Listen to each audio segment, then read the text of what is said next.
May dalawang pista ang bayan ng Pateros alay sa Pintakasing Santa Marta. Ngunit ang pistang bayan ang siyang pinakapinananabikan ng mga tao dahil sa makulay at masaya nitong pista mula sa mga natatanging debosyon ng mga taga-Pateros. Patunay rito ang mga katagang mababasa mula sa Almanac for Manileños na akda ni Ginoong Nick Joaquin na isa sa mga pinakaprominenteng manunulat sa kanyang panahon. Ayon sa kanya, but the most colorful of these festivals is that of Pateros on the second Sunday of the month, when Balut folk dance their thanksgiving to Santa Marta for saving their duck egg industry. According to legend, Saint Martha, when Pateros invoked her help, did away with the crocodiles that were wreaking havoc on the town's ducks.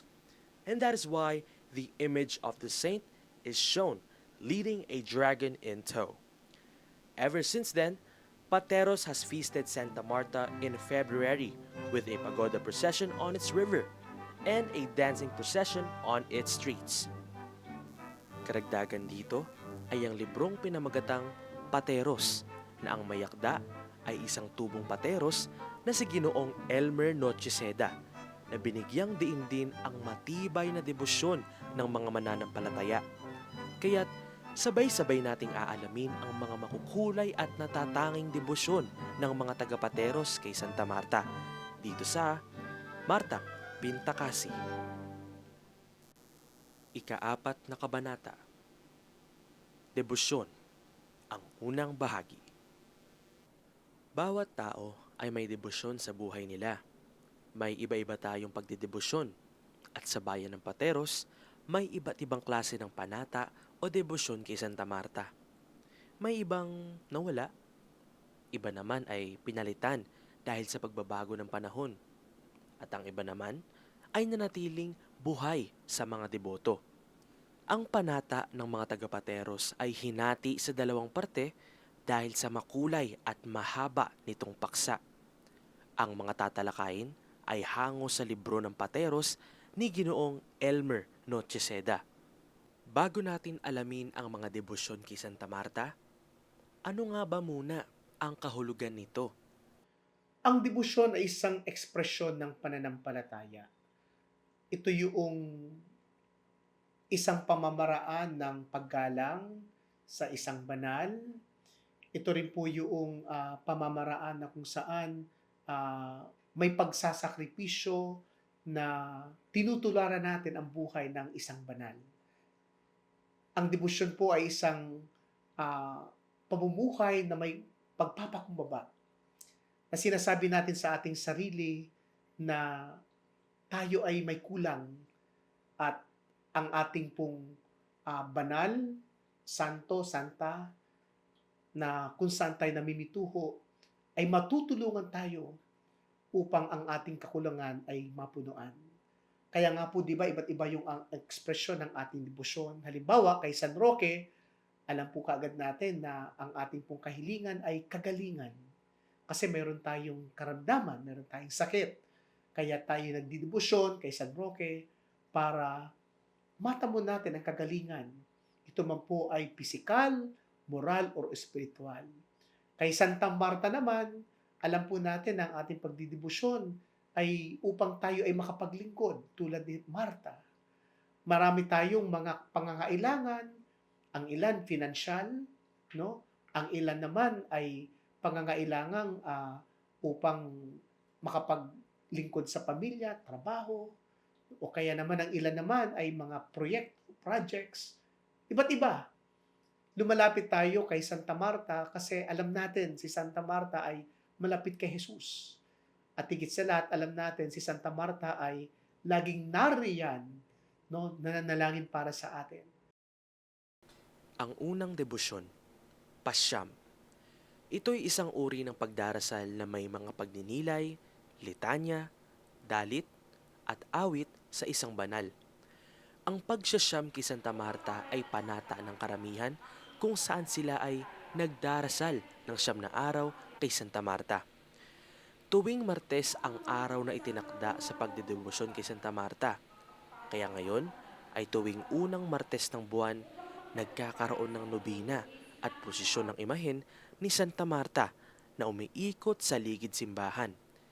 Naniniwala ang karamihan na pag natapos nila ang nobina ay ang kahilingan nila'y matutupad.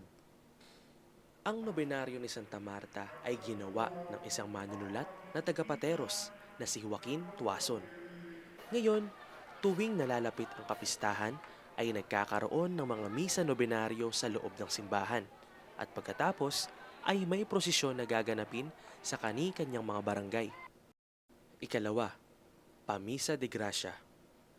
Ito ay alay ng mga deboto na nais magpamisa alay kay Santa Marta. Ito ay isang pasasalamat ng mga deboto sa mga biyaya o mga grasyang natanggap nila sa tulong ng intersesyon ni Santa Marta. Hihiramin ng magpapamisa de Gracia ang imahen mula sa kamarera nito. Susunduin nito na may kasamang banda musiko. Ang imahen ni Santa Marta lamang ang ginagamit sa pamisa de Gracia, ngunit may pagkakataon na kasama ang mga imahen ni na San Roque, San Isidro at Santa Ana. Ito ay depende sa hiling ng deboto. Kinabukasan, pagkatapos sunduin ang mga imahen, ito ay dadalhin na sa simbahan kasama ang deboto upang misahan. Pagkatapos ay lalabas itong pasayaw sa tugtog ng pandango patungo sa tahanan na nagpamisa de Gracia. Ikatlo, ito ay isa sa makulay at pinakahihintay noon. Ito ang pagoda. Pagoda. Nagsimula ang pagdedebosyon kay Santa Marta, nabanggit ko kanina, dun sa puksa sa buhaya. Ang buhaya ay nasa ilog. Kaya ang mga sinaunang pagdiriwang sa Pateros ng kapistahan ni Santa Marta, ang pinakatampok ay yung pagoda o yung tinatawag na River Festival. So, ang pagoda po, ginagawa siya sa ilog. Ito ay posisyon sa ilog. Ito ay pagbabasbas sa ilog para ang ilog ay magbigay pa ng mas maraming kabuhayan sa ating bayan. Marami tayong makakausap ngayon na nanghihinayang dahil namatay yung ilog. Kasi ang buhay nila, lalo na yung matatanda ngayon, ang buhay nila, ang hanap buhay nila, galing sa ilog. Si Santa Marta ay galing sa ilog. Galing sa kwento ng buhaya. Galing sa kwento ng bayani. Galing sa kwento ng itik at ng balot. Kung wala si Santa Marta, kung hindi nagapi yung buhaya, malamang noon pa lang wala ng industriya ng pagbabalot sa Pateros. Diba? Kaya ang fiesta ay napunta sa ilog. Ang kwento sa amin nung matatanda, nung ilang musikero na nakakasama pa sa pagoda, dati raw ang fiesta sa Pateros inaabot ng madaling araw dahil sa pagoda.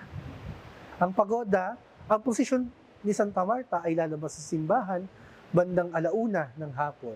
At ito ay magtutungo sa lugar na kung tawagin Buting, o may lugar doon na kung tawagin ay Matandang Buhaya. Doon siya sumasakay ng bangka o ng kasko na ginayakan para para baybayin ang ilog ng Pateros. So merong kasko o yung bangka. Minsan ito ay mga pinagdikit-dikit na bangka, minsan ito ay malaking bangka. At ito din ay kasama sa bunutan. May nag-e-ermano din nitong kasko at itong bangka. Ang pagoda, may nakabuntot dito na effigy ng malaking buhaya. Merong nakatali, kumbaga na maliit na bangka, kung saan nakasakay yung effigy o yung yung imahen naman nung buhaya. Kung saan may nagsasayaw na isang lalaki sa ibabaw. Kung tawagin namin ito bayani o sitasan. Ang bayani at ang buwaya ay isa ring panata na kilala bilang ang pamamayani at ang pamumuwaya.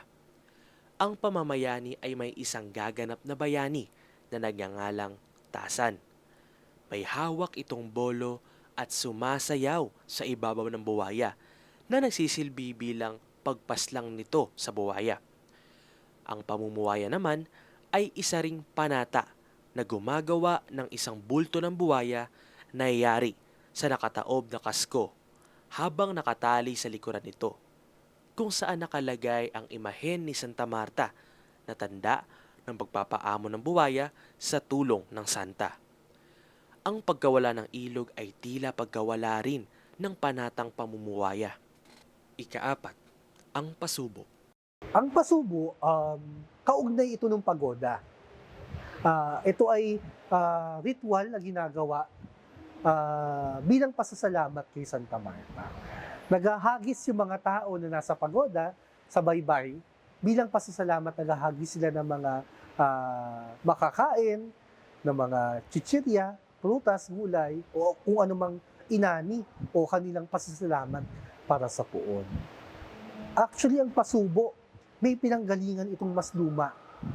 May pinanggalingan itong mas matanda kesa sa Kristyanismo. Ang pasubo kasi, ito ay kaugnay ng buhaya.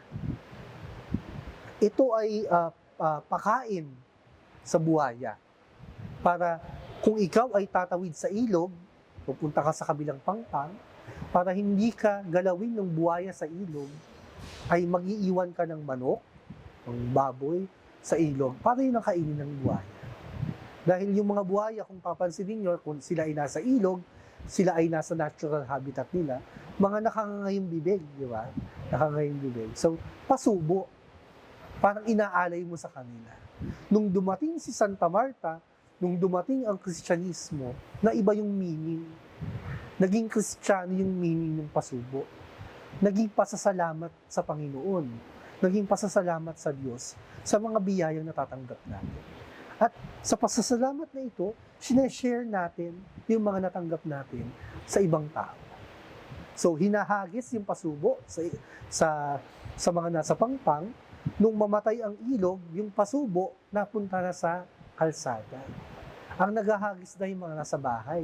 So, pagdaan ng posisyon ni Santa Marta, naghahagis sila ng kanilang mga pasasalamat, suman, prutas, chichirya, balot, itlog na maalat, doon sa mga kasama sa posisyon. At ito ay nagsisilbing pagkain ng mga nasa posisyon. Diba? Dahil minsan inaabot sila ng gutom sa pagpasan, sa pagsayaw. Ngayon, ang pagoda sa ilog ay nilipat sa daan, kung saan ang mga barangay o kaya naman pamilya at establishmento ay magkakanya-kanyang disenyo ng kanilang mga sasakyan at magpaparada sa mga mamimigay ng mga pasubo sa daan. Ang pamamayani ay makikita na lamang sa daan at hindi na nakatungtong sa buwaya. At ang buwaya naman ay mananatili na lamang sa paanan ni Santa Marta. May panghihinayang, ngunit sa kabila ng pagkawala ng ilog ay tila hindi nawala ang ganitong klaseng debosyon ng mga taga-Pateros. Tila hindi ito naging hadlang sa kanilang pagdedebosyon sa minsang muntikan ng mawalang kabuhayan noong mga unang panahon.